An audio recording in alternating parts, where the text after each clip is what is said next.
श्री ज्ञानेश्वर महाराज संस्थान कमिटी आळंदीच्या वतीनं मी पालखी सोहळा प्रमुख ॲडव्होकेट राजेंद्र बाबूराव माप नम्र विनंती करतो की सर्व वारकरी भाविक व नागरिकांना नम्र आवाहन करण्यात येते की इंद्रायणी नदीला मोठ्या प्रमाणात पूर आला असून आळंदी शहरात प्रवेश करणारे नदीवरील चारही पूल पाण्याखाली गेलेले आहेत। त्यामुळे सध्या आळंदी शहरात येणं सुरक्षित नाही।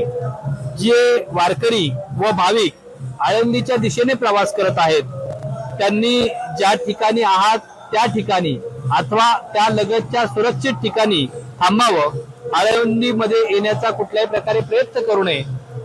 या ठिकाणी पुराची परिस्थिती पाहता आळंदी देवस्थाननं योग्य त्या सर्व दक्षता घेतलेल्या आहेत। महसूल प्रशासन असेल, पोलीस प्रशासन असेल, भाविक भक्त असेल, यांना नम्र आवाहन करण्यात येत आहे की आपण ज्या ठिकाणी असाल त्या ठिकाणी सुरक्षित थांबावं।